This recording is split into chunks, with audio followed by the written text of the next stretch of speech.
This is the Nashvillager podcast.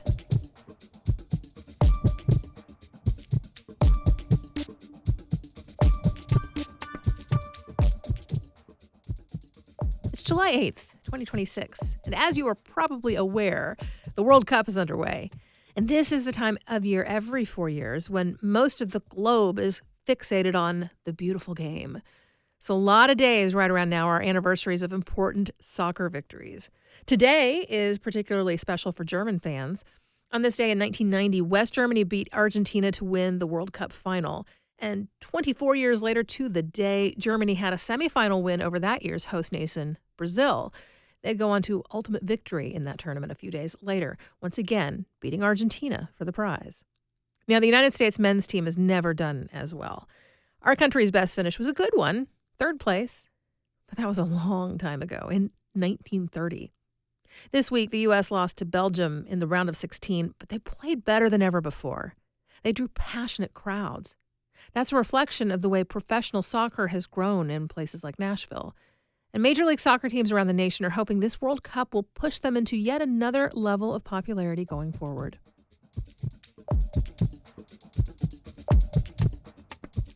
I'm Nina Cardona, and this is your daily digest of what's happening around Middle Tennessee with context and backstory from Nashville Public Radio, WPLN News. The website of Nashville SC puts it this way, and I quote, "Dear new soccer fans, we have a team for you to follow."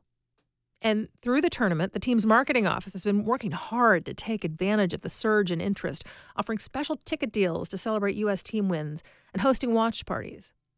And honestly, if any MLS team is well poised for this moment, it's this one. When the season paused for the World Cup, it was with Nashville at the very top of the league's standings. Based on the first part of this season, there's a very good chance this could be the team's championship year. Now, at first glance, you might say, oh, but how could anyone beat Miami? They have Lionel Messi, and everyone tells me he's one of the all-time soccer greats. And yes, Messi is a force to be reckoned with.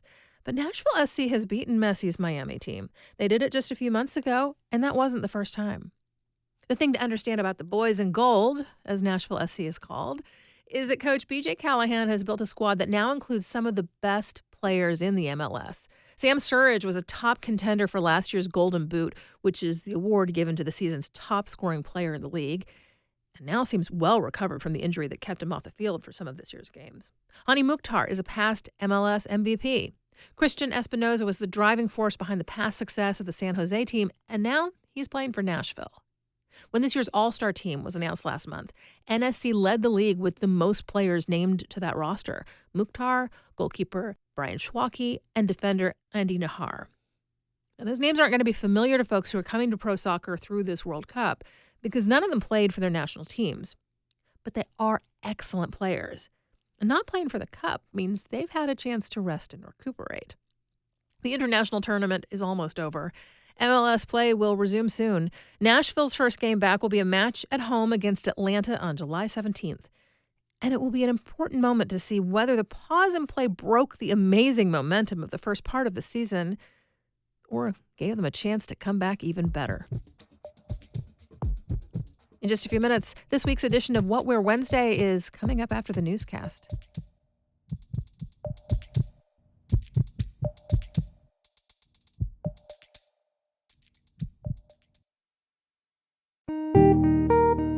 We know that local government isn't the only part of your life.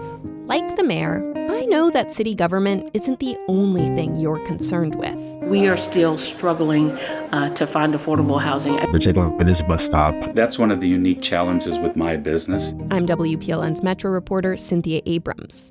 I'm working to break down topics like transit, housing, and local government to make sure that when you are thinking about Metro, you're getting the full story.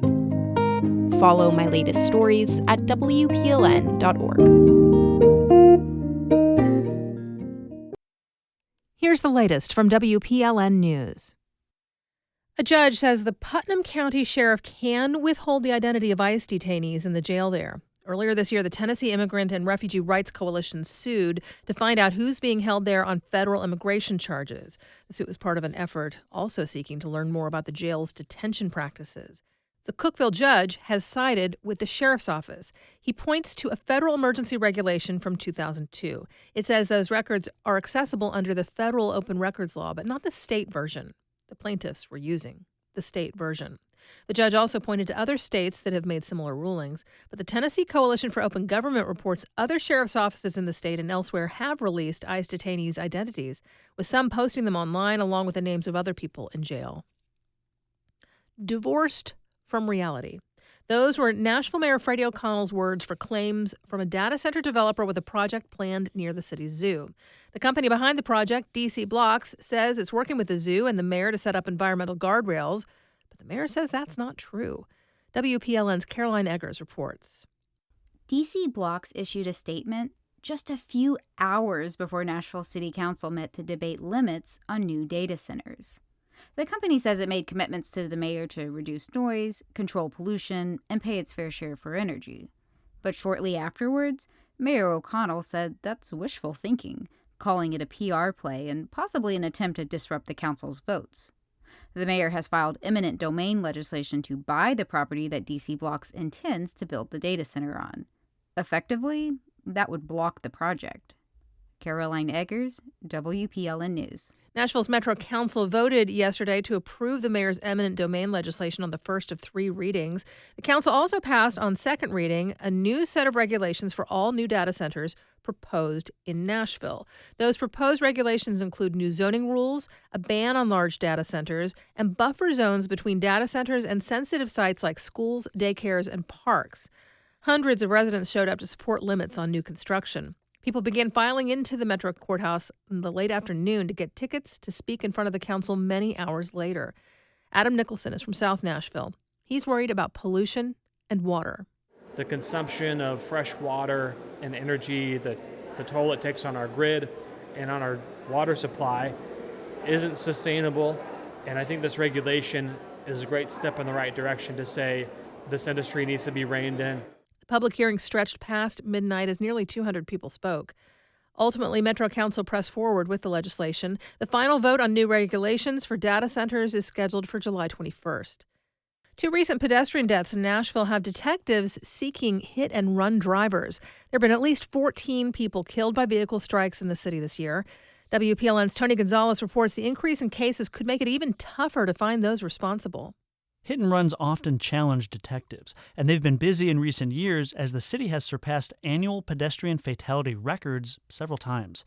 And national researchers recently found the city's pedestrian fatality rate has worsened.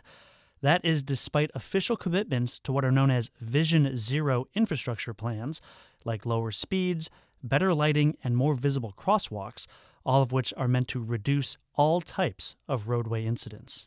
This week, Nashville police say they found the Dodge Ram truck involved in a fatal strike early Monday morning on Nolensville Pike.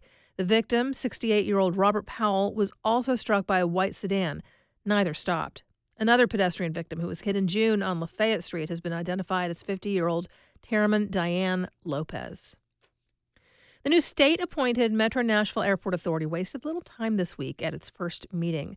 The board withdrew from a lawsuit Metro government filed that asked a judge to stop a state law from going into effect.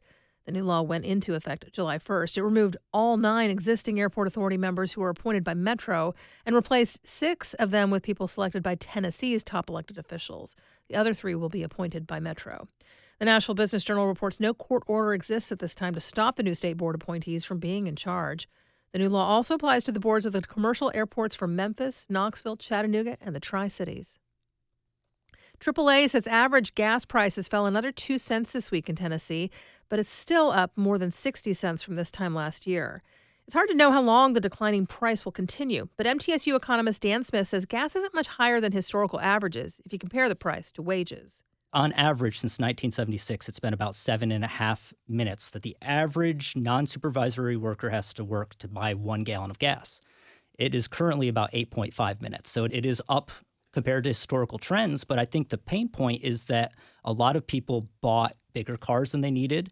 And they also bought homes that were further from where they worked, meaning longer commutes, on the premise that gas prices would be low, that we had a low period.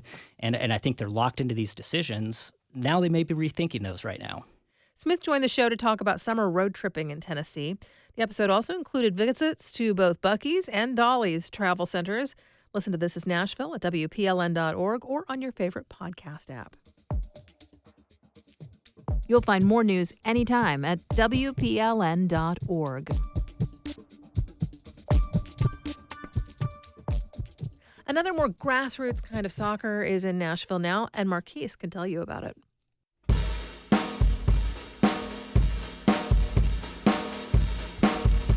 I'm Marquise Munson here with another edition of Nashville Public Radio's What Where Wednesday, keeping you up to date with the happenings in Nashville this week. Starting tonight, WNXP presents Block Party at the Ryman and James Hunter 6 performing at the Franklin Theater.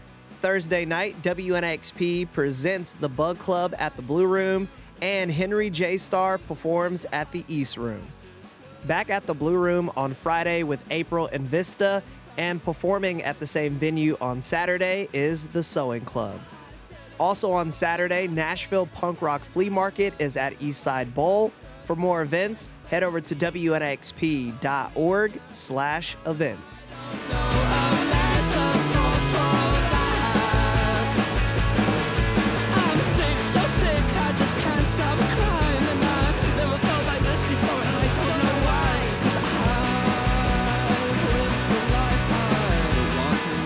This week for What Were Wednesday, we feature Food Bar Summerfest happening at the Fairgrounds Nashville this Saturday.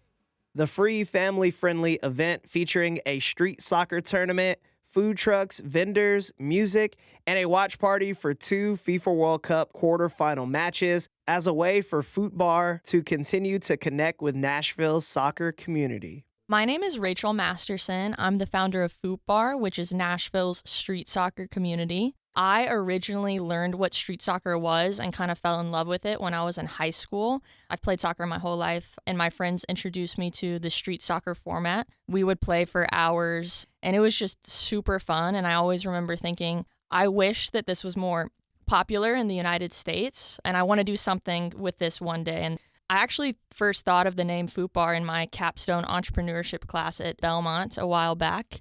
We had to come up with a business idea and pitch it, and I came up with this idea of a street soccer venue that had street soccer courts and food and drink and just a place where people could gather and build community.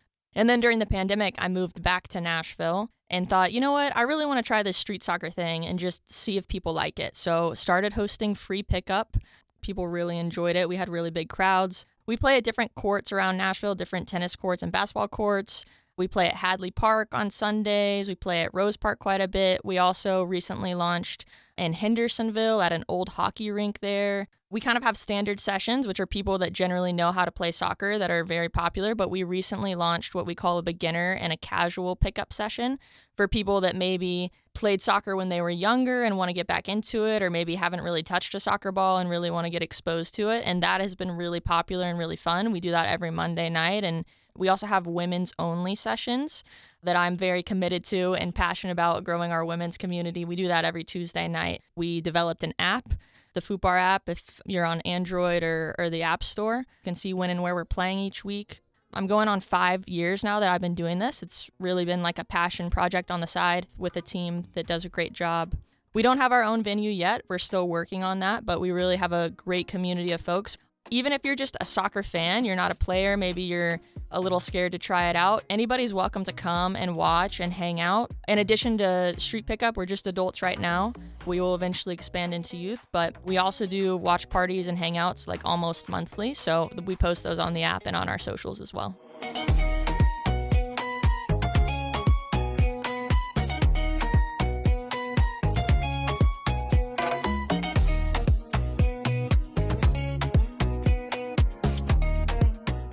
This is our biggest annual event. It's always highly anticipated by our community members. It's called Food Bar Summerfest. This year it's on Saturday, July 11th at the Fairgrounds Nashville. It's under their big shed. So if you've ever been to the Fairgrounds flea market, they have these big 300 plus foot long sheds, and we turn those into multiple street soccer courts. We have an organized street soccer tournament. We have a co-ed and a men's tournament. We also do a 1v1 tournament, which is very fun. That's all adult. This year we're partnering with Tennessee Soccer Club, and they're running a youth tournament in the morning. So that's from about 9 a.m. to 1 p.m. The co-ed tournament will kick off around 1 p.m. The men's tournament will kick off around 4:30, depending on our final schedule, which you can check out on our website or on our socials. We'll be posting all of that. But it's more than just a street soccer tournament. Actually, our slogan, if you check out our merch, says Más que un juego, which is more than a game. We're all about building community and getting the greater Nashville soccer community involved. So one thing that's really fun about this is July 11th is there's 2 World Cup quarterfinal watch parties. It's at 4 p.m. and 8 p.m. So we're renting a big 16-foot screen. We're going to have a massive watch party viewing area. We encourage you to come out and hang out and watch the tournament and also check out the watch parties with us. And Food Bar Summerfest is really kind of the closest representation of what we want our actual venue one day to be, which is bringing people together over kind of the shared universal experiences of soccer, food, and drink, and just having a good time. For more information on Food Bar, Summerfest, and other events happening this week, visit WNXP.org. My name is Marquise Munson, and thank you for listening to another edition of What Were Wednesday.